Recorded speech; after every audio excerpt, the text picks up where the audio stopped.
청취자 여러분 안녕하십니까? 4월 1일 수요일 VOA 출발 뉴스쇼 시작합니다. 먼저 세계 뉴스입니다.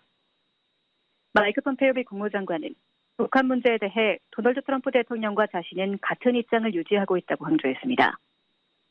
폼페이오 장관은 30일 아시아 언론들을 상대로 한 전화 브리핑에서 국무장관이 취임한 첫날부터 북한에 대한 대통령과 자신의 입장은 정확히 보조를 맞추고 있다고 말했습니다. 또 국무장관으로서 북한을 처음 방문한 이후 북한을 대화와 협상에 관여시키기 위해 최선을 다해왔다고 밝혔습니다. 이어 양국 정상이 싱가포르에서 처음 만났을 때 북한의 비핵화와 북한 주민의 밝은 미래 등 중요한 약속이 이루어졌다며 우리는 모두 그 모든 일을 잘 기억한다고 말했습니다. 또 미국은 그 이후 협상의 진전을 위해 부지런히 노력했고 그렇게 할 수 있는 기회를 갖길 희망한다고 밝혔습니다. 폼페이오 장관은 유엔 안보리 대북 제재가 계속 시행될 것이라는 점도 거듭 확인했습니다. 그러면서 이는 트럼프 대통령의 일관된 입장이라고 강조했습니다. 폼페이오 장관은 신종 코로나 바이러스 방역을 위한 대북 지원과 관련해선 북한에 직접 지원을 제안했다고 밝혔습니다. 또 인도적 지원이 그 나라에 들어갈 수 있도록 하기 위해 우리가 할 수 있는 모든 것을 할 것임을 분명히 했다고 강조했습니다. 앞서 북한은 외무성 신인 대미협상국장 명의로 발표한 담화에서 폼페이오 장관의 최근 발언을 문제 삼으면서 미국과의 대화 의욕을 접었다고 말했습니다. 미국은 이란의 핵무기 개발을 억제하기 위해 러시아와 중국, 유럽의 일부 기업들이 이란에서 사업을 계속하도록 허용하는 제재 면제 조치를 연장했습니다. 모건 오테이거스 미 국무부 대변인은 30일 이번 연장 조치가 60일간 지속될 것이라고 밝혔습니다. 그러면서 트럼프 대통령이 올해 초 말한 것처럼 이란은 절대 핵무기를 보유할 수 없게 될 것이라고 강조했습니다. 오테이거스 대변인은 또 미국은 이란 핵 프로그램의 모든 발전을 계속해서 면밀히 감시할 것이며 언제라도 이런 조치를 조정할 수 있다고 덧붙였습니다. 미국의 이번 결정으로 러시아와 중국, 유럽 기업들은 일부 이란의 민간 핵시설에서 미국의 제재를 받지 않고 계속 일할 수 있게 됐습니다. 다만 미 국무부는 핵 프로그램과 관련한 다른 일부 제재는 지속하기로 했습니다. 유럽연합 EU가 리비아의 무기금수 조치를 감시하기 위한 새로운 해상작전을 실시합니다. 유럽연합의회는 31일 성명을 발표하고 4월 1일부터 1년간 지중해에서 새로운 해상작전을 실시한다고 밝혔습니다. 이번 작전은 그리스어로 평화를 뜻하는 1인2로 명명됐습니다. 이번 작전의 목적은 리비아공의 앞바다를 오가는 선박이 무기나 그와 관련된 물품을 실었다고 의심되는 경우 이를 조사해 차단하는 겁니다. 또 리비아에서 밀반입 되는 불법 연료와 원유에 대한 정보도 수집합니다. 호세프 보렐 EU 외교안보 대표는 이번 작전이 주로 해상에 집중돼 있지만 항공기와 드론, 위성 등을 이용해 분쟁 지역의 영공과 영토에서 일어나는 활동들을 감시할 것이라고 밝혔습니다. 또 이 작전이 영구적인 휴전을 이루는 주요 해결책의 역할을 할 것이라고 강조했습니다. 이란의 천연가스 수송관이 공격을 받으면서 터키에 대한 천연가스 수출이 중단됐습니다. 이란 국영가스공사는 성명에서 31일 오전 이란 북서부 인근의 터키 남동부 국경지대에서 테러 조직의 공격으로 터키로 향하는 천연가스 수송이 멈췄다고 밝혔습니다. 그러면서 이번 공격이 국경지대에서 활동하는 터키 내 쿠르드족 무장정파 쿠르드 노동자장의 소행일 가능성이 크다고 말했습니다. 이란 국영가스공사는 신종 코로나 바이러스 사태로 터키 국경수비대가 철수했다며 터키 측에 공격 사실을 알리고 대답을 기다리고 있다고 말했습니다. 한편 이란의 천연가스 수출이 재개되려면 3, 4일이 걸릴 것으로 전해졌습니다. 중국의 거대 통신기업인 화웨이가 31일 미국에 대해 경고의 메시지를 보냈습니다. 화웨이의 량화 이사회 의장은 이날 베이징에서 열린 기자회견에서 중국 정부가 화웨이에 대한 미국의 제재를 그냥 보고만 있지는 않을 것 같다고 말했습니다. 그러면서 외국 회사에 대한 미국의 압박은 세계의 기술 생태계를 파괴할 것이라고 강조했습니다. 또 만약 중국 정부가 그 방안을 찾는다면 세계 산업에 미칠 영향은 놀라울 것이라며 여러 회사가 타격을 입을 것이라고 덧붙였습니다. VOA 세계뉴스 김지훈입니다.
준비 태세가 우려된다고 말했습니다.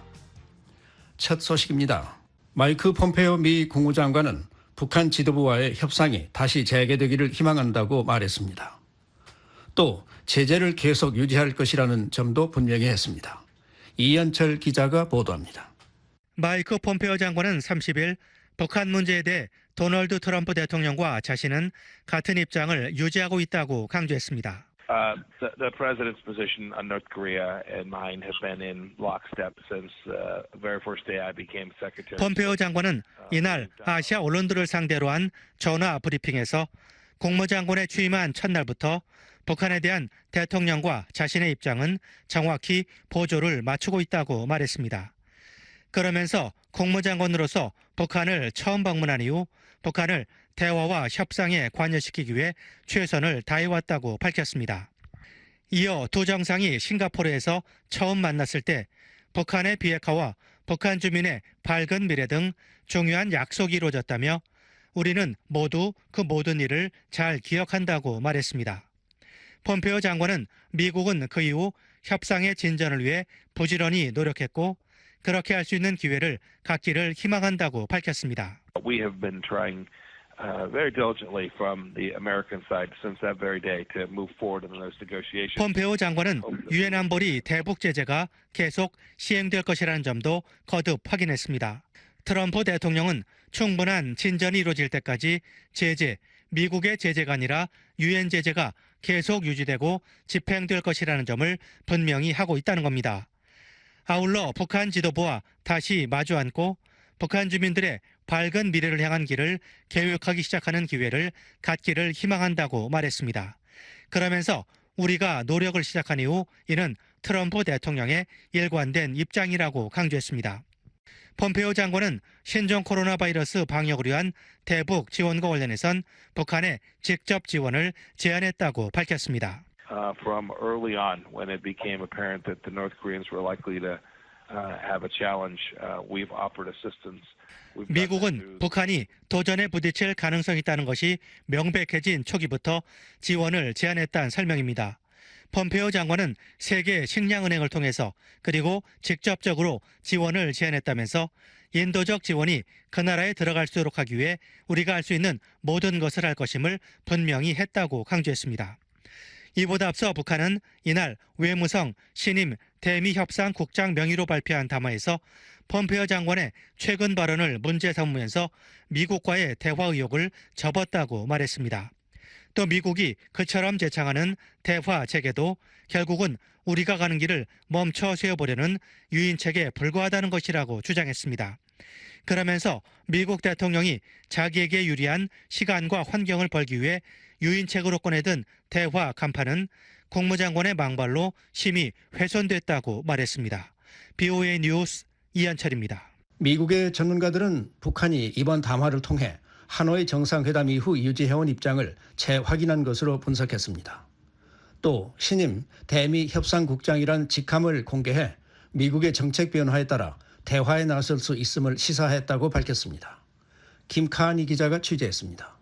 크리스토퍼 힐 전 국무부 동아태 담당 차관보는 북한이 신임 대미협상국장 이름으로 낸 담화는 비핵화 협상 교착의 원인이 미국에 있다는 하노이 정상회담 이후의 입장을 되풀이하고 있다고 말했습니다. They're trying to blame the U.S. for the fact that they don't want to negotiate. And they use their favorite subject, Pompeo, as the excuse. 힐 전 차관보는 30일 VOA에 북한은 대미 협상과 관련한 기존 입장을 재확인하면서 그들이 비난하기 가장 좋아하는 대상인 폼페오 국무장관을 핑계거리로 삼고 있다고 말했습니다. 그러면서 이는 미북 협상의 미래에 좋은 신호가 아니라고 덧붙였습니다. 힐 전 차관보는 또 북한이 우리의 길을 갈 것이라고 밝히고 있지만 이는 기존에도 나왔던 발언이라면서 향후 기존의 도발 수위보다 더 높은 도발을 강행하지는 않을 것으로 예상했습니다. 핵실험과 대륙간 탄도미사일 ICBM 시험 발사 유예 약속을 지킬 것이라는 설명입니다. 특히 핵실험은 북한의 오랜 동맹인 중국도 강하게 반대하고 있어 신종 코로나 바이러스 국면에서 중국을 자극하지 않을 것이라고 힐 전 차관보는 내다봤습니다. 게리 세이모어 전 백악관 국가안보회의 대량살상무기 조정관은 이번 담화는 대북 제재와 압박을 촉구한 폼페오 장관의 발언에 대한 답변이며 북한은 하노이 정상회담에서의 입장에서 변함이 없음을 확인하고 있다고 말했습니다. You remember that the Pyongyang blamed Pompeo and Bolton for the failure of the Hanoi summit. 북한이 하노이 정상회담 결렬의 원인을 폼페오 장관과 존 볼튼 당시 백악관 국가안보보좌관에 돌렸던 것처럼 이번 담화도 같은 맥락이라는 지적입니다. 세이모어 전 조정관은 북한이 김정은 위원장과의 좋은 관계를 강조하는 트럼프 대통령과 북한에 대해 강경한 입장을 취하고 있는 행정부 내 고위 관리들의 간극에 불만을 표시하고 있다고 말했습니다. 특히 북한의 대미 입장 변화에 대한 시도는 없다면서 11월 미국 대선 때까지 북한은 기존의 저강도 도발을 통한 인내 정책을 추구할 것이라고 밝혔습니다. 단거리 미사일 시험은 지속하겠지만 트럼프 대통령의 재선을 방해하는 일은 하지 않을 것이라는 설명입니다. 켄 고스 미국 해군 분석센터 국장은 북한이 담화를 통해 우리는 우리의 길을 갈 것이라고 밝힌 것은 지난해 노동당 전원회의에서 밝혔던 것과 같다며 북한은 여전히 미국이 입장을 바꿀 것을 기다리고 있다고 말했습니다. They hope over time that it will have an impact, that they can stay longer, that they can hold their breath longer. 북한은 비핵화 협상 교착 상태가 자신들보다는 미국에 더 큰 영향을 끼쳐 미국이 결국 자신들의 요구를 들어주길 희망한다는 겁니다. 고스 국장은 북한의 향후 도발 수위는 트럼프 대통령이 재선될 수 있을지에 대한 판단에 달렸다고 말했습니다. 트럼프 대통령이 재선되지 않아 제재 완화 등 북한의 요구를 들어줄 수 없다고 판단되면 핵과 ICBM 모라토리움을 깰 것으로 예상된다는 겁니다. 헤리티지 재단의 브루스 클링너 선임연구원은 북한의 담화는 대미 협상 의지를 보여주지 않고 있다고 지적했습니다. They're not indicating any willingness for negotiations. They continue to hint at doing something strongly. 미국이 비핵화 협상에서 북한을 위해 무언가를 한다면 자신들도 조치를 취하겠다는 전제를 달고 있다는 겁니다. 한편 전문가들은 담화를 발표한 외무성 신임 대미 협상국장이 처음 공개된 직함임을 들어 미국의 정책 변화에 따라 대화에 나설 수 있다는 점을 시사한 것으로 분석했습니다. 힐 전 차관보는 북한이 대화의 여지를 남겨뒀다면서도 대화는 비핵화가 아닌 제재 완화에 집중된 것이라고 지적했습니다. I think they're trying to leave the door open, but I think it's pretty clear they have not shown any interest in negotiating denuclearization. 세이모어 전 조정관은 담화에서도 나타났듯이 북한은 미국과의 외교의 문을 항상 열어놨다고 말했습니다. 다만 북한은 대화의 전제를 자신들이 하노이 정상회담에서 제안했던 조건을 미국이 수용하는 것으로 보고 있다고 지적했습니다. The North Koreans are saying unless you accept our proposal as a basis for discussion, there's no point in meeting. 따라서 미국이 제안을 받아들이지 않는 한 북한은 핵 억지력을 포기하라는 미국의 요구를 받아들일 준비가 안 돼 있다는 겁니다. 반면 클링너 연구원은 새로 공개된 대미 협상국장 직책에 큰 의미를 두지 않았습니다. We often get wrapped around the axle about who's in charge of negotiations. 한반도 문제를 모니터하는 사람들은 대개 비핵화 협상을 담당하는 인사 혹은 주무부처가 어디인지 관심을 갖지만 협상에 대한 결정권은 김정은 위원장이 갖고 있다는 겁니다.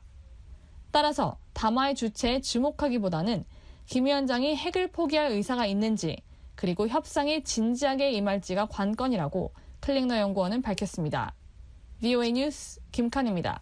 국제기구와 구호단체들의 신종 코로나 관련 대북 지원 물품의 북한 내 반입이 시작됐습니다. 북한이 지원을 요청한 지 약 2달여 만입니다. 안소영 기자가 보도합니다. 국제인도주의 의료구호단체인 국경없는 의사회가 30일 신종 코로나 바이러스 방역 물품이 북한에 반입됐다고 밝혔습니다. 이 단체는 이날 VOA에 보낸 이메일에서 마스크와 장갑, 보안경, 손세정제와 항생제 등 의료 물품이 담긴 화물이 북한에 도착했다고 전했습니다. 그러면서 북한 당국으로부터 화물이 28일 아침 북중 국경 지역 단둥을 출발해 평양으로 향했다는 연락을 받았다고 덧붙였습니다. 국경없는 의사회의 지원 물품이 북한에 반입된 것은 북한의 지원 요청이 있은 지 2달여 만이고 물품이 단둥에 도착한 지 보름여 만입니다. 앞서 이 단체는 지난달 25일 유엔 안보리 대북제재위원회로부터 신종 코로나 바이러스 대응과 관련해 대북제재 면제를 승인받았습니다. 면제 승인 물품은 보안경 800개와 청진기, 면봉, 의료키트 등 미화 15,000달러 상당이었습니다. 유엔 아동기금 유니세프도 이달 초 단둥에 도착했던 대북 지원 물품이 북한으로 들어갔다고 확인했습니다. 쉬마 이슬람 유니세프 동아시아 태평양 지역 사무소 대변인은 장갑과 마스크, 적외선 체온계 등의 개인 보호용품이 북한에 도착했고 평양에 있는 보건성으로 보내질 것이라고 전했습니다. 다만 북한의 물품이 도착한 시기와 전달 시점이 예상보다 늦어진 이유 등은 설명하지 않았습니다. 이런 가운데 국제적십자사연맹의 대북 지원 물품의 북한 내 반입 여부는 아직 확인되지 않고 있습니다. IFRC는 신종 코로나 대응과 관련해 유엔 안보리 대북제재위원회로부터 처음 면제를 받은 단체로 적외선 체온계 1000개와 유전자 증폭 검사 장비, 검사 장비에 소요되는 시약 10,000세트 등을 지원할 예정입니다. 리차드 블루위트 IFRC 유엔 상주 대표는 지난 12일 VOA와의 인터뷰에서 스위스 제네바에서 북한에 지원할 물품 조달을 마쳤다고 밝혔습니다.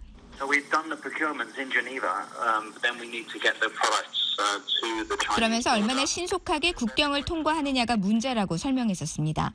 신종 코로나 방역 지원 물품이 북중 국경에 도착하면 검역에 열흘 정도 소요되는 것으로 알려져 있습니다. IFRC는 지난 19일 VOA에 보낸 이메일에서 이같이 밝히면서 통관 절차에는 시간이 더 걸릴 수 있다고 밝혔습니다. VOA 뉴스 안소영입니다. 스위스 정부가 신종 코로나 바이러스와 관련한 지원 물품의 대북 지원을 연기했습니다. 평양주재 개발협력청 사무소 철수로 지원 물품 사용에 대한 감시 여부가 불투명해진 데 따른 조치입니다. 지다겸 기자가 보도합니다. 스위스 연방외교부는 30일 북한 당국 요청에 따라 준비했던 코로나 바이러스 관련 방역물자 소송을 연기한다고 밝혔습니다.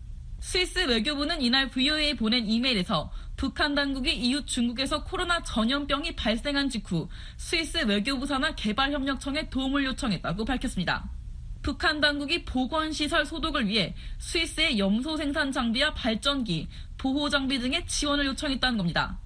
앞서 스위스 당국은 북한의 물자를 지원하기 위해 지난 5일 유엔 안보리 대북제재위원회에 제재 면제를 신청했었습니다. 이에 대해 대북제재위원회는 지난 27일 스위스 개발협력청이 신청한 약 9만 스위스 프랑, 미화 9만 5천 달러 상당의 코로나 방역물품 지원에 대한 면제를 승인했다고 밝힌 바 있습니다. 지원 물품에는 마스크, 안면보호대, 가운 등 개인보호장비 2,000세트와 북한 내 30개 병원에 전달될 소독용품 세트가 포함되어 있습니다. 하지만 스위스 외교부는 모니터링 문제를 지적하며 대북 지원을 유보했다고 밝혔습니다. 그러면서 북한의 신종 코로나 바이러스 관련 조치로 개발협력청 평양사무소의 직원을 본국으로 송환한 상황에서는 지원 물자 전달과 사용에 대한 감시와 모니터링 실행을 전적으로 확신할 수 없다는 점을 이유로 제시했습니다. 스위스 당국은 개발협력청 평양사무소의 인원이 다시 상주에 재역할을 하고 분배 감시와 모니터링 절차를 다시 실행할 수 있을 때까지 지원 물자 전달을 연기할 것이라고 밝혔습니다. 스위스 외교부는 지난달 VOA에 북한의 국경 봉쇄로 개발협력청 평양사무소의 인도적 지원이 심각하게 제한되고 있다며 이에 따라 북한 내 인도적 지원 활동을 잠정 중단하기로 결정했다고 밝힌 바 있습니다. 이어 북한 내 여건이 정상적으로 돌아오는 대로 인도적 지원 활동을 재개할 것이라고 덧붙였습니다. 스위스 개발협력청은 1995년 북한의 고난행군을 기점으로 인도적 지원을 시작했고 1997년부터는 평양에 상주 사무소를 두고 대북 지원 사업을 펼쳐왔습니다. 스위스는 지난해 전 세계에서 세 번째로 많은 864만 달러를 북한에 지원했습니다. VOA 뉴스 지다겸입니다. 한국 경기도 평택의 주한 미군 기지에서 13번째 신종 코로나 바이러스 확진자가 나왔습니다. 로버트 에이브람스 주한 미군 사령관은 코로나 방역을 위한 조치들이 앞으로 30일 더 계속된다면 준비 태세가 우려된다고 말했습니다. 김시영 기자가 보도합니다. 주한미군은 30일 평택 캠프 험프리스 기지에서 13번째 확진자가 나왔다고 공식 발표했습니다. 주한미군 공보실은 이날 보도자료를 통해 캠프 험프리스에 근무하는 미국 국적 계약직 직원 1명이 신종 코로나 바이러스 양성 판정을 받았다고 밝혔습니다. 이 확진자가 캠프 험프리스에 마지막으로 들른 날짜는 27일이며 현재 한국질병관리본부 KCDC의 지시에 따라 기지 밖에 있는 자택에 격리돼 있다고 주한미군은 덧붙였습니다. 캠프 험프리스 부대장 마이클 트램블리 대령은 이날 긴급 온라인 브리핑을 통해 확진자와 함께 일한 27명 대부분을 파악했다며 이들은 현재 숙소에 격리돼 있다고 밝혔습니다. All 27 of the individuals that person works with, we've already reached out. They're already on quarters. Most of them. 트램블리 대령은 방역 소독팀이 숙소 등 해당 건물에 대해 방역 소독 작업을 벌이고 있다고 설명했습니다. 주한미군에서 지난 23일 이후 발생한 4명의 확진자는 모두 캠프 험프리스 기지에서 나왔으며 이 기지에서는 2월 6일 한국인 근로자 1명을 포함해 모두 5명의 확진자가 발생했습니다. 캠프 험프리스에 대한 보건 방호 태세는 지난 27일 A, B, C, C+, D 총 5개 등급 가운데 가장 높은 단계의 직전 등급인 C+로 상향 조정됐습니다. 이에 따라 기존의 15명 이상 모임 제한과 개인 간격 최소 6피트 이상 유지 등의 규제 외에 C단계를 유지 중인 나머지 미군 부대에서 부분적으로 허용된 영외 종교활동, 이발소 방문, 보육시설 이용 등이 영내외 불문, 전면 금지됐습니다. 이런 가운데 로버트 에이브럼스 주한미군 사령관은 27일 주한미군 기지에 대한 엄격한 보건 조치들로 인해 미군의 전투준비 태세가 위태로워질 수 있다고 우려했습니다. 에이브럼스 사령관은 이날 미 군사안보 전문 매체 성조지와의 인터뷰에서 오늘 아침 우리는 최소한의 병력만 남았고 본부에는 상황팀만 있다고 현장 분위기를 전했습니다. 이어 우리는 매우 높은 수준의 준비 태세를 유지하고 있는 만큼 5, 6일 정도는 걱정하지 않는다면서도 가정컨대 우리가 현재의 조건을 30일 동안 유지해야 한다면 그때부터 나는 걱정이 들기 시작할 거라고 말했습니다. 성조지는 에이브럼스 사령관이 캠프 험프리스의 소대와 중대급 훈련에 특히 어려움이 있음을 인정했다고 전했습니다. 에이브럼스 사령관은 이날 바이러스를 죽이자는 영어 문구가 쓰여진 검은 티셔츠를 입고 인터뷰에 응했습니다. 주한미군은 지난 25일 코로나 관련 공중보건 비상사태를 선포했으며 한반도 전역에 대한 코로나 방역 위험 단계를 지난 2월 24일부터 높음으로 유지해오고 있습니다.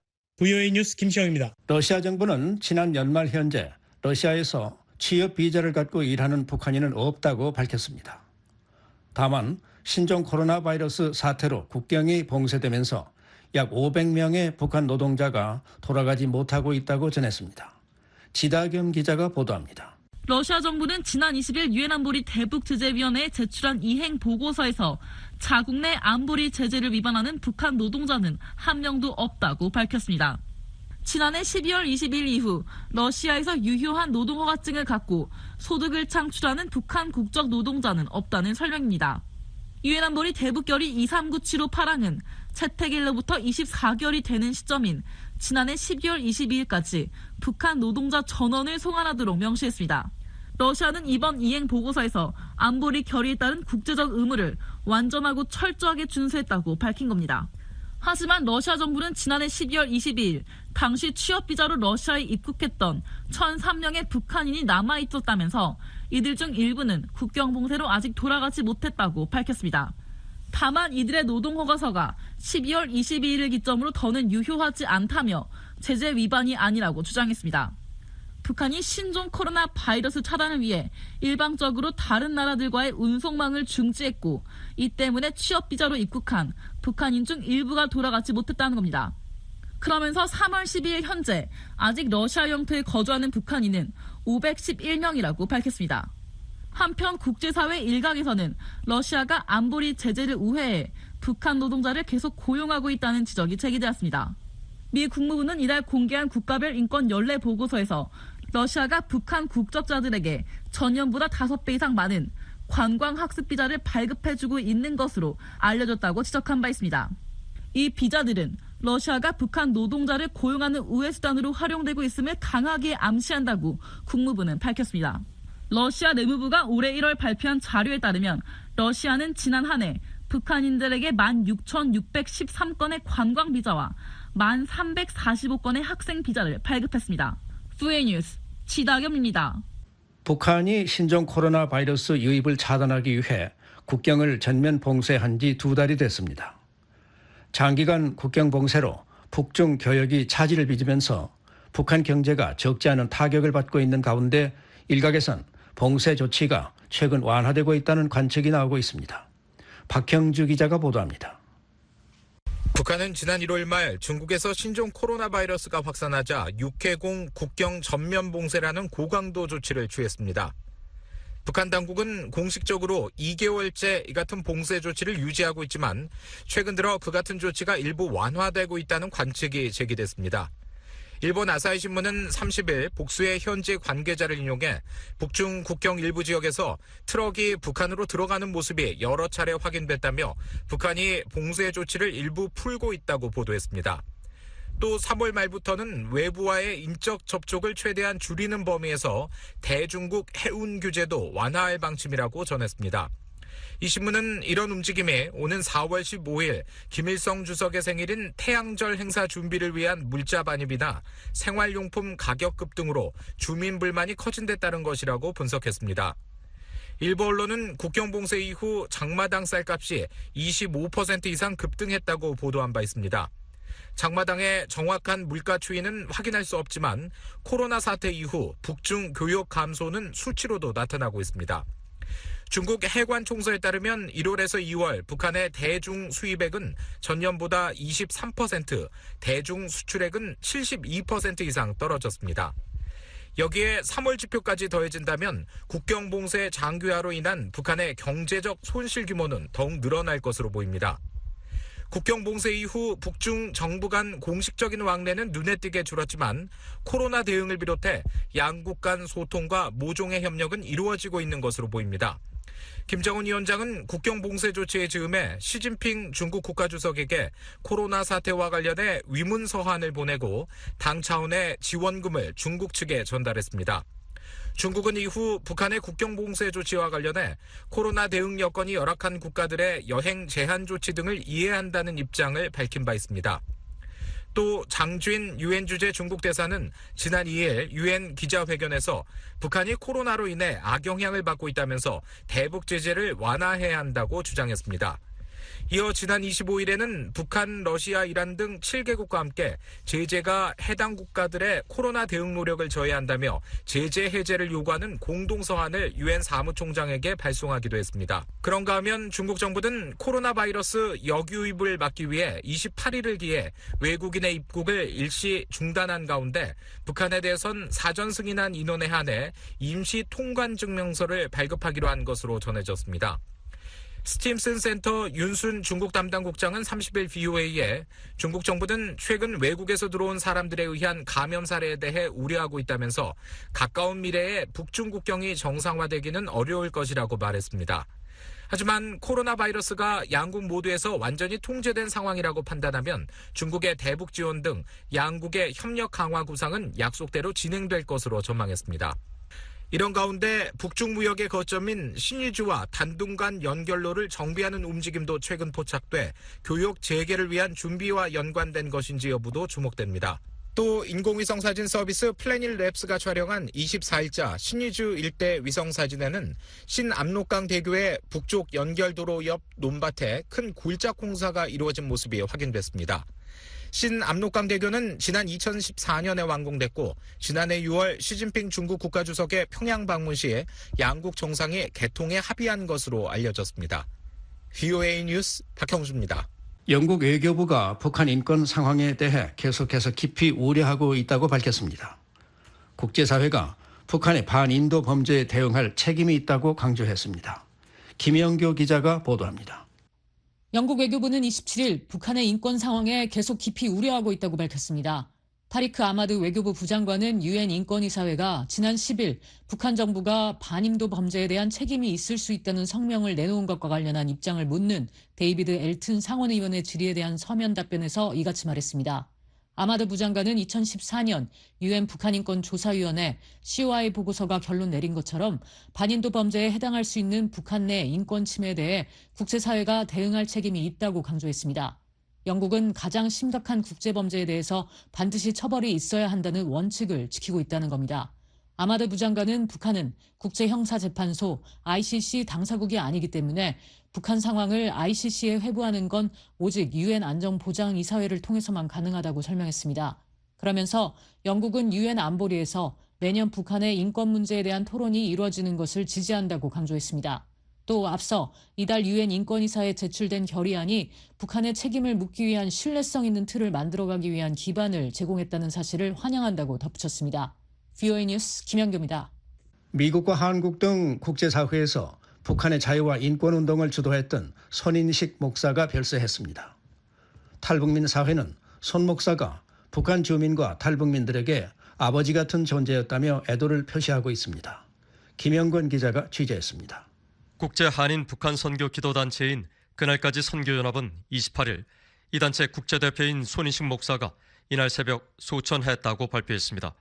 이 단체 우상무 실장은 이날 VOA에 손 목사가 지난해 10월 말 낙상으로 뇌수술을 2차례 받은 뒤 병원에서 치료를 받다 이날 타계했다고 말했습니다.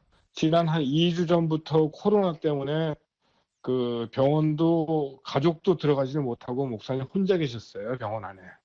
요양병원에. 그러시다가 오늘 새벽에 돌아가셨다는 말씀을 듣고 그냥 너무 좀 황망하고 좀 황당합니다. 올해 71살인 손 목사는 2004년 북한의 자유를 위한 미주 한인교회연합을 설립해 국제적으로 북한 주민들의 자유와 인권, 선교 운동을 주도해 왔습니다.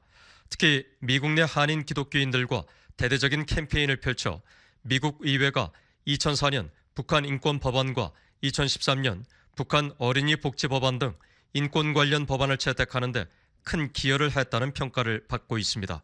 손 목사와 북한 인권 개선 캠페인에 나섰던 수잔 솔티 북한 자유연합 의장은 30일 VOA에 북한 주민들의 강력한 옹호자가 타계해 가슴이 무너진다고 말했습니다. I'm also brokenhearted about him because he was such a powerful advocate for the people of North Korea and very brave. 손 목사는 많은 저항과 비난에도 불구하고 북한 주민들의 자유와 인권을 위해 투쟁한 용감한 목사였고 기독교인들의 가장 중요한 무기인 기도운동을 주도해 북한 주민들에게 희망을 불어넣었다는 겁니다. 손 목사는 10년 전부터 매년 워싱턴에서 한인 1세와 2세 등이 참가하는 횃불 집회를 개최해 미국 의회와 주류 사회에 북한 인권 문제에 대한 관심을 촉구했습니다. 북한 동족들의 그 열악하고 참혹한 인권을 국제사회의 여론과 압력을 통해서 개선해 보려고 미 최대 강대국의 미국 연방의회 의원들을 상대로 도전하고 또 호소하고 또 법안 통과를 위해서 강하게 의견을 내놓은 그런 성과들이 나타났습니다. 아울러 입이 있어도 자신의 생각을 자유롭게 말할 수 없는 북한 주민들을 위해 대신 목소리를 내야 한다며 Voice for Voiceless 캠페인을 펼쳤고 중국 당국엔 탈북민 강제 북송 중단을 촉구하는 내 백성을 가게 하라 캠페인, 북한의 자유와 인권을 위한 국제 통곡 기도회를 주도해 왔습니다. 특히 3만 2천 명에 달하는 한국 내 탈북민 사회와 교류하며 다양한 지원을 펼쳐 탈북민들의 아버지로 불리기도 했습니다. 강철호 세터교회 목사는 VOA에 손 목사의 타계 소식에 탈북민 사회가 큰 슬픔에 잠겨 있다고 말했습니다. 개인적으로 목사님과 함께했던 17년 세월 제가 본 목사님은 참된 주님의 일꾼이셨고 분단된 이 나라와 동족을 위해서 그토록 통곡하며 기도하시던 모습이 지금도 제 두눈에 선합니다. 특별히 우리 탈북 형제들을 위해서 또 우리를 친자식처럼 아껴주시고 기쁨과 슬픔을 함께하신 목사님을 영원히 잊을 수가 없습니다. 손 목사와 협력해 중국에서 인신매매의 아픔을 겪은 한국 내 탈북 여성들의 영혼 치유를 돕는 힐링 킹덤 집회를 했던 이소연 뉴코리아 여성연합 대표는 그가 탈북 여성들에게 친정 아버지 같은 존재라고 말했습니다. 가족하고 저희가 떨어져 있고 그 모든 그 괴로움과 아픔과 그 지나온 상처 같은 것을 보듬어주고 그걸 정말 정상적인 그런 삶을 살 수 있도록 인도해 주시고 또 탈북민들에게 삶의 희열도 주시고 살아갈 수 있는 저희 NGO 단체들 많은 사람들이 전인식 목사님 도움을 안 받으신 분은 아마 없을 겁니다. 그래서 저희가 늘 그랬죠. 우리 아버지라고. 예. 우리 하나님 아버지도 계시지만은 탈북민들의 친정 아버지라고 저희가 늘 그랬던 분입니다. 이민복 대북풍선단장은 손 목사가 북한 주민들에게 전단을 보내는 위험한 현장까지 방문해 격려했던 순간을 잊을 수 없다고 말했습니다. 북한 선교나 북한 인권 분야에서 대부라고 하실 수 있어요. 바로 10여 년 전에 직접 그 먼 미국에서 현장까지 오셔가지고 그 위험한 가스통차를 같이 타고서 그 강화도의 풍선 현장까지 방문하셨던 이렇게 행동으로 참여하셨던 분입니다. 네. 도와주시고 힘을 주셨던 분입니다. 네. 북한 당국은 손 목사의 이런 활동 때문에 과거 북한에 31개월간 억류했던 한국계 캐나다인 이면수 목사의 평양 기자회견을 열어 손 목사를 반북 인사로 비난하기도 했습니다. 이면수 목사는 30일 VOA에 북한 당국자들은 손 목사에 대해 매우 비판적이었다며 하지만 손 목사의 활동이 북한에 미친 영향도 컸다고 말했습니다. 지금 돌이켜 생각해 보니까 그 손 목사님은 사실 가장 하기 힘든 사역을 시작했던 것 같아요. 여러 가지 위협과 어려움도 많았을 텐데 정말 두려움 없이 이렇게 한 것이 너무 감사하고 그래서 북한이 상당히 충격도 받고 도전도 받은 것 같다는 생각이 되어집니다. 이 일을 통해서. 그렇지만 뭐 채찍과 당근이 다 필요하듯이 또 그 안에 들어가서 우리가 돕고 하는 것도 필요하다고 해서 저도 그 사역을 해왔고 이 두 가지는 계속 병행해 나가야 되지 않을까 생각합니다. 손 목사는 지난 2013년 북한 인권과 선교 기도 운동에 매진하겠다며 미국에서 가장 큰 한인교회 가운데 하나인 얼바인 베델 한인교회 담임 목사를 조기 은퇴하고 그날까지 선교연합의 국제대표를 맡아 활발한 활동을 펼쳐왔습니다.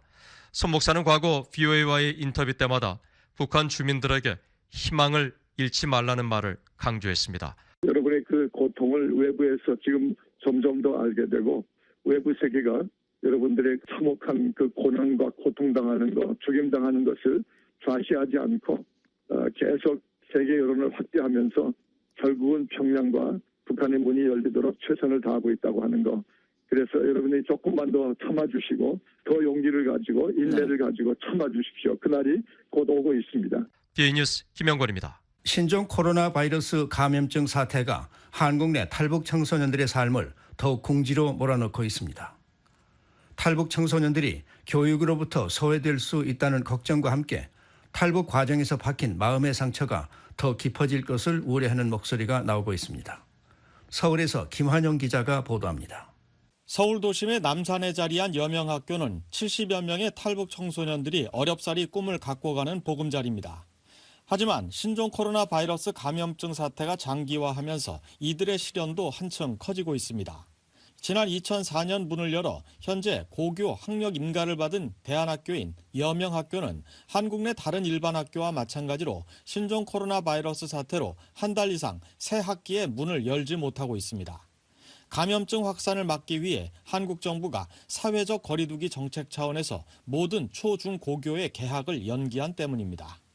하지만 탈북 학생들에겐 한국의 여느 학생들과는 또 다른 어려움이 더해지고 있습니다. 이 학교의 절반이 넘는 학생들은 학교에서 기숙사 생활을 합니다. 이 가운데 10명 정도는 20을 간 넘긴 나이에 가족 없이 혼자 지내는 탈북 청년들입니다. 기숙사는 신종 코로나 바이러스 대응 차원에서 정부 조치에 따라 폐쇄된 상태입니다. 이 학교 조명숙 교감은 학생들에겐 삶의 터전을 잃어버린 것과 다름없다고 말합니다. 기숙사를 잃어버린 이들 학생들은 한국 정부가 지원한 지방의 소형 아파트에서 월 40만 원 정도의 생계 지원금으로 아파트 임대료를 포함한 의식주를 해결하며 어렵게 살아가고 있습니다. 대부분 학생들이 아르바이트로 부족한 생활비를 충당해왔지만 신종 코로나 바이러스 사태는 그나마 작은 일자리마저 빼앗고 있는 상황입니다. 하지만 조명숙 교감의 가장 큰 걱정은 따로 있습니다. 가장 염려가 되는 건 우리 아이들이 북한이나 중국에서 또 여기 이제 사회에 나오기까지 굉장히 많이 갇혀 살았잖아요. 근데 이 아이들이 사는 그 임대 아파트라는 게 9평에서 한 14평 뭐 이런데 굉장히 좁은 공간에서 계속 있어야 되는 거잖아요. 그래서 저는 빨리 국면이 해소가 돼서 아이들을 좀 접촉하고 그 아이들의 좀 상처를 치유하고 좀 이런 데 좀 더 신경을 쓰고 싶은 거죠. 여명학교 학생들의 상당수는 탈북 과정에서 중국 등지에서 긴 체류 기간을 거치며 정규 교육을 제대로 받지 못한 경우가 많습니다. 부모의 탈북 이후 외국에서 태어난 아이들도 있습니다. 탈북 과정에서 겪은 육체적인 고통도 컸지만 정체성 문제로 정신적인 상처 또한 깊은 학생들이 적지 않습니다. 한국 정부는 신종 코로나 바이러스 사태로 미뤘던 초중고교 개학을 다음 달 9일부터 순차적으로 하되 온라인 수업 방식으로 하기로 했습니다. 조명숙 교감은 재정적으로 어려운 가운데 온라인 수업에 필요한 기자재 마련은 가능한 상황이지만 문제는 학생들이라고 말했습니다. 온라인 수업에 필요한 성능이 좋은 컴퓨터가 없는 아이들이 있는 데다 혼자 지내는 학생들이 수업을 제대로 참여할 수 있을지도 걱정이라고 토로했습니다. 이와 함께 신종 코로나 바이러스 사태가 장기화하면 안 그래도 빠듯한 학교 살림이 더 힘들어질까도 걱정입니다. 조명숙 교감은 학교 예산의 40%를 통일부로부터 지원받고 있지만 나머지 60% 정도를 차지하는 후원금이 벌써부터 줄어들 조짐을 보이고 있다고 밝혔습니다. 교회들은 이제 헌금이 줄었다. 그리고 개인들은 지금 굉장히 경제적으로 어렵고 개인과 기업이 경제적으로 어려워서 후원을 못하거나 줄이거나 이런 상황이다라는 전화들을 받고 있어요. 그래서 이게 운영비뿐만 아니라 저희는 또 이사를 가야 되고 또 그러는 상황에서 굉장히 이제 부담스러운 부분이 있습니다. 탈북 학생들을 대상으로 교육 사업을 펼치고 있는 민간단체 성공적인 통일을 만들어가는 사람들의 1:1 탈북 학생 맞춤형 교육도 신종 코로나 바이러스 사태로 운영에 큰 차질이 빚어지고 있습니다. 1:1 탈북 학생 맞춤형 교육은 공부에 뜻이 있는 탈북 학생들을 위해 자원봉사 대학생들을 활용해 1:1 수업을 진행하는 방식으로 현재 20여 개 팀이 운영 중입니다. 이 단체의 남바다 사무국장은 한국에서 경제적으로 어렵고 문화적으로 적응하기 힘들어하는 탈북 학생들의 배움의 욕구를 채워주기 위한 방안으로 특히 한국 사회에서 중시되는 영어를 배우려는 학생이 90%라고 설명했습니다. 나이가 많은데도 불구하고 낮은 수준의 영어를 배워야 하는 학생들도 많고 그리고 학원을 간다고 해도 이 학생들이 갖고 있는 문화적 배경이 한국 학생들하고 다르다 보니까 이 학생들한테 맞춰져 있는 수업을 좀 해주어야만 합니다. 그러다 보니까 저희가 1:1로 수업을 해주고 있고 또 다른 학생들 눈치를 보지 않고 수업할 수 있는 것 때문에 또 좋아하고 있어요. 이들에게 영어를 가르치는 자원봉사 대학생들 가운데는 외국인 학생들이 절반가량입니다. 이 단체의 인턴십 프로그램 정보를 보고 찾아온 학생들이 많습니다. 남바다 사무국장은 신종 코로나 바이러스 사태로 인한 사회적 거리두기 정책과 함께 자원봉사 외국 대학생들이 갑자기 자국으로 돌아가는 일이 벌어지면서 1:1 맞춤 교육팀의 절반가량이 제대로 운영되지 못하고 있다고 고충을 말했습니다. 한국에서 코로나가 처음 터졌을 때 그때 당시에는 한국이 위험하니까 이제 돌아오라고 했었고요. 그 이후에는 본국에서 이제 그 코로나 사태가 터지니까 그냥 모든 학생들 다 집으로 다시 돌아와서 집에서 있어라라는 이제 그런 정책 때문에 오히려 한국이 좀 안전할 텐데 다른 나라들이 다 위험하니까 그냥 일단 다 돌아오라 이런 그 정책 때문에 한국에서도 지금 가기 싫은데 돌아가야 되는 학생들이 생겼죠. 또 종전엔 외국 자원봉사자들이 90일짜리 관광비자로 한국을 오가며 일하는 게 가능했는데 신종 코로나 바이러스 차단을 위한 해외 입국자 2주간 격리 조치로 그럴 수도 없게 됐다고 말했습니다. 조명숙 교감은 신종 코로나 바이러스 사태가 장기화하면 한국 사회 최대 취약계층 중 하나인 탈북 청소년들이 교육으로부터의 소외는 물론 삶 자체가 더욱 피폐해질 수 있다며 이들에 대한 각별한 관심이 필요할 때라고 강조했습니다. 서울에서 VOA 뉴스 김환용입니다.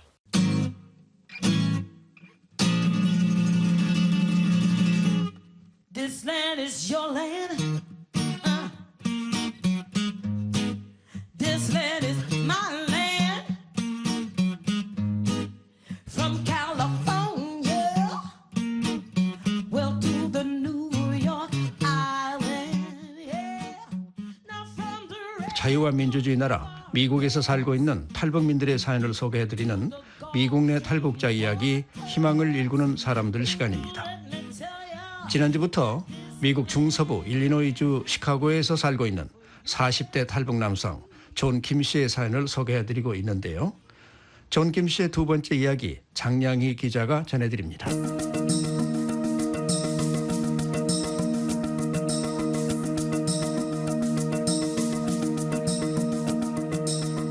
러시아 하바롭스키 체크도면에 있던 벌목 사업장에서 검척 임무를 맡았던 존 김 씨.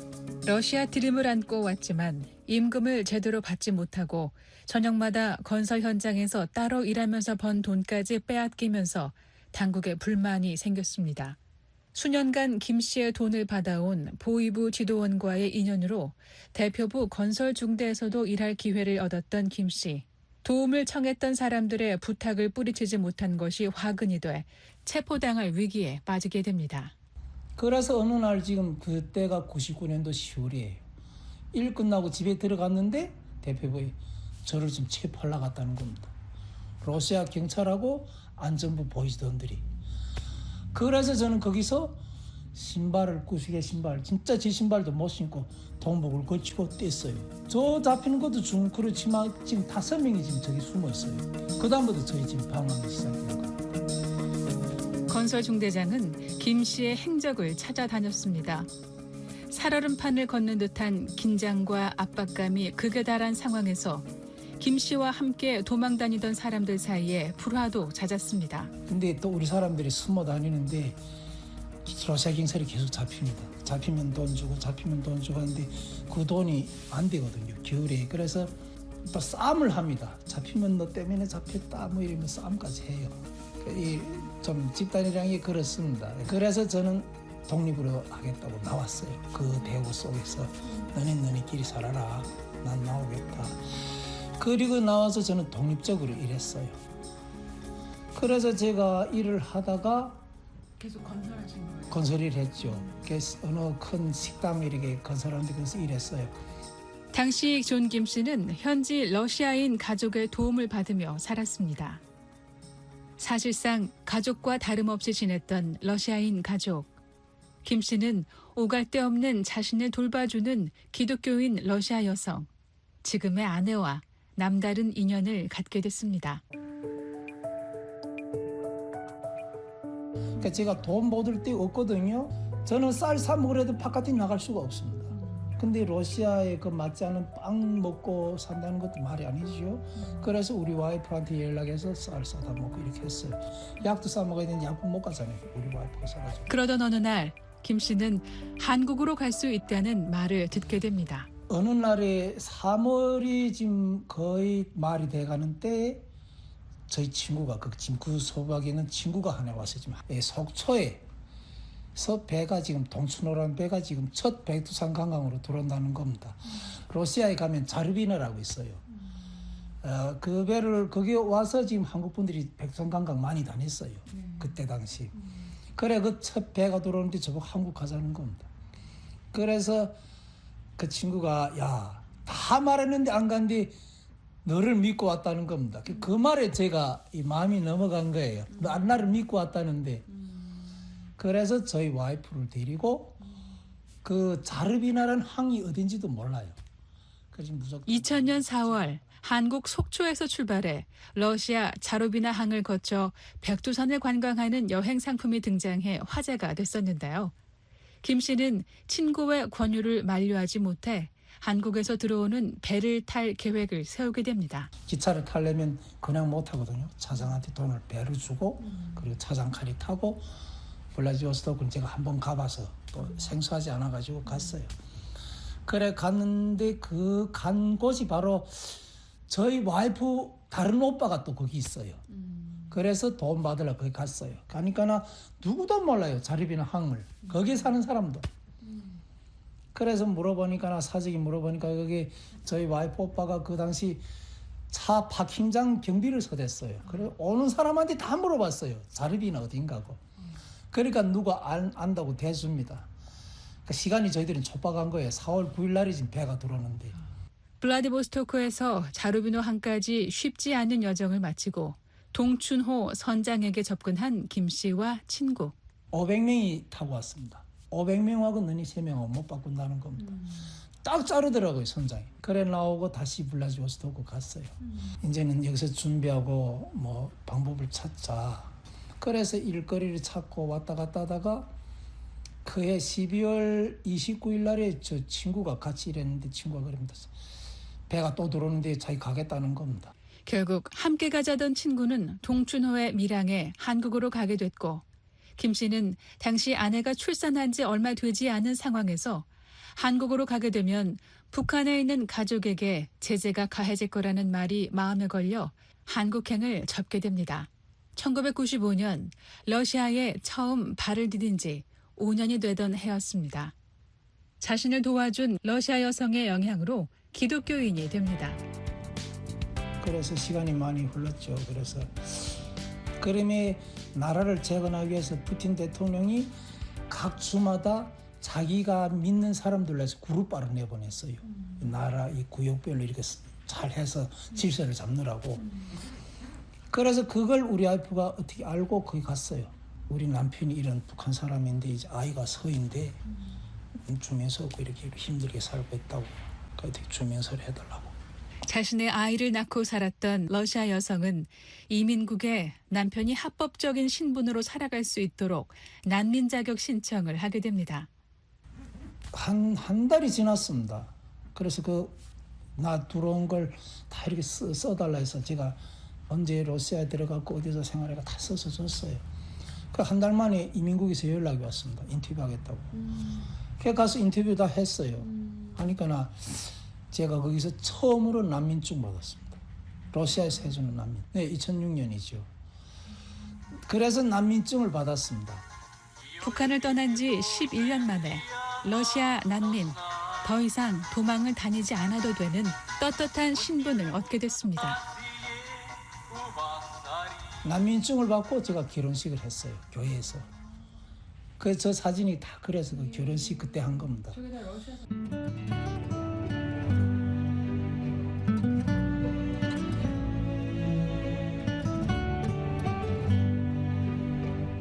2006년 조지 W. 부시 대통령이 서명한 미국의 북한 인권법 제정으로 미국 내 탈북 난민 입국이 시작되던 해, 존 김 씨는 아내에게 예상하지 못했던 이야기를 듣게 됩니다.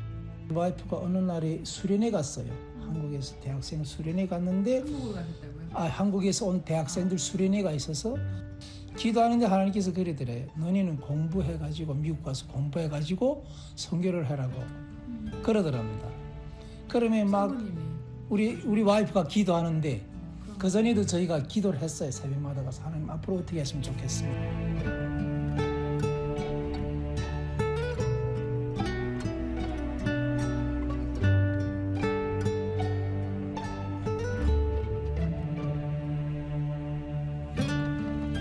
한국인 대학생들과 교회 수련회를 다녀온 아내가 뜬금없이 미국에 가야 한다는 말을 꺼낸 겁니다. 당시 30대 초반의 김 씨는 기독교인이 된 후 자신의 미래에 대한 계획을 아내와 함께 기도하며 찾아가고 있었다고 말했는데요.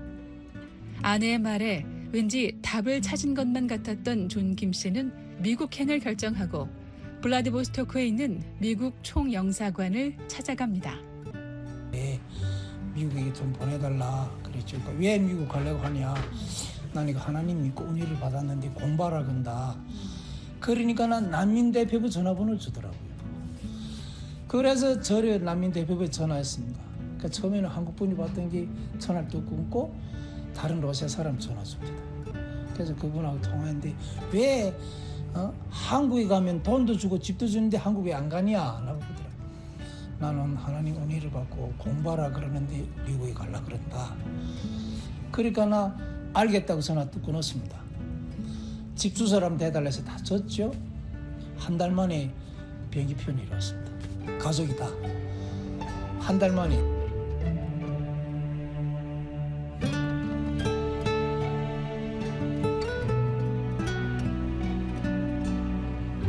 VOA 뉴스 장량입니다.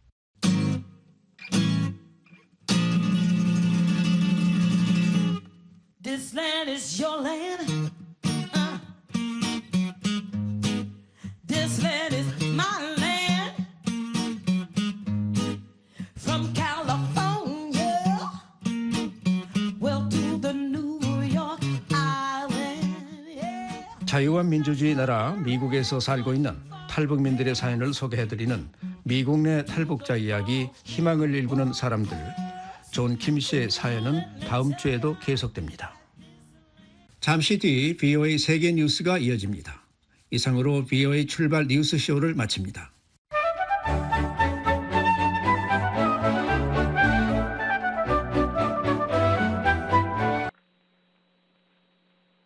VOA 세계 뉴스입니다. 마이크 폼페이오 미 국무장관은 북한 문제에 대해 도널드 트럼프 대통령과 자신은 같은 입장을 유지하고 있다고 강조했습니다. 폼페이오 장관은 30일 아시아 언론들을 상대로 한 전화 브리핑에서 국무장관이 취임한 첫날부터 북한에 대한 대통령과 자신의 입장은 정확히 보조를 맞추고 있다고 말했습니다. 또 국무장관으로서 북한을 처음 방문한 이후 북한을 대화와 협상에 관여시키기 위해 최선을 다해왔다고 밝혔습니다. 폼페이오 장관은 또 유엔 안보리 대북 제재가 계속 시행될 것이라는 점도 거듭 확인했습니다. 그러면서 이는 트럼프 대통령의 일관된 입장이라고 강조했습니다. 폼페이오 장관은 신종 코로나 바이러스 방역을 위한 대북 지원과 관련해선 북한에 직접 지원을 제안했다고 밝혔습니다. 또 인도적 지원이 그 나라에 들어갈 수 있도록 하기 위해 우리가 할 수 있는 모든 것을 할 것임을 분명히 했다고 강조했습니다. 미국은 이란의 핵무기 개발을 억제하기 위해 러시아와 중국, 유럽의 일부 기업들이 이란에서 사업을 계속하도록 허용하는 제재 면제 조치를 연장했습니다. 모건 호테이거스 미 국무부 대변인은 30일 이번 연장 조치가 60일간 지속될 것이라고 밝혔습니다.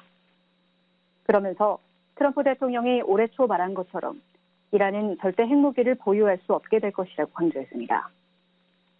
호테이거스 대변인은 또 미국은 이란 핵 프로그램의 모든 발전을 계속해서 면밀히 감시할 것이며 언제라도 이런 조치를 조정할 수 있다고 덧붙였습니다. 다만 미 국무부는 핵 프로그램과 관련한 다른 일부 제재는 지속하기로 했습니다. 유럽연합 EU가 리비아의 무기 금수 조치를 감시하기 위한 새로운 해상 작전을 실시합니다.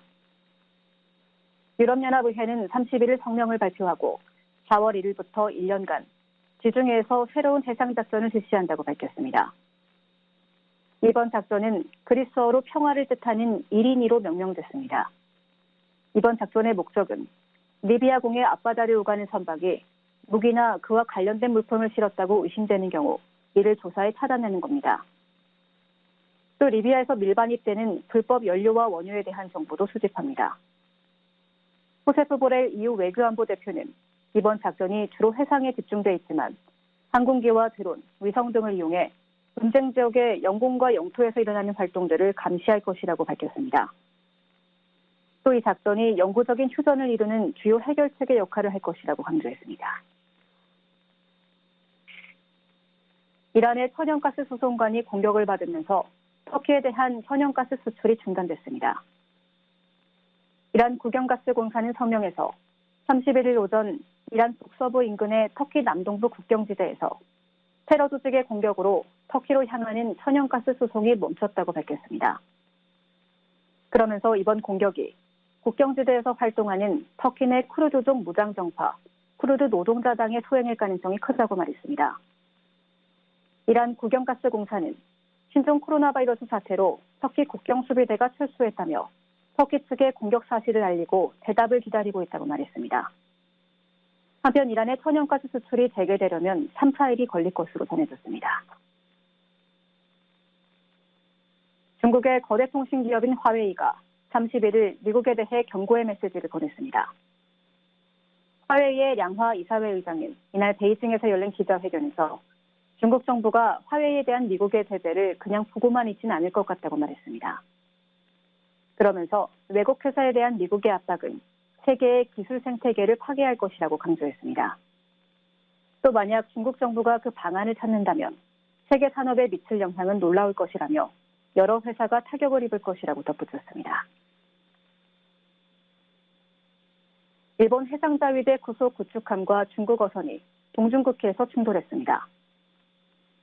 일본 NHK 방송은 31일 일본 방위성 소식통을 인용해 이 사고가 30일 밤 가고시마현 야쿠시마 섬에서 서쪽으로 약 650km 떨어진 공해상에서 발생했다고 전했습니다. 소식통은 일본 구축함 시마카제 탑승자 가운데 부상자는 없었고 선원 13명이 탑승한 중국 어선에서도 부상자는 없는 것으로 보인다고 말했습니다. 지금까지 VOA 세계뉴스 김지용이었습니다. 이상 4월 1일 수요일 VOA 출발 뉴스쇼를 마칩니다. 애청해주신 여러분 고맙습니다. 다음 방송 시간까지 안녕히 계십시오.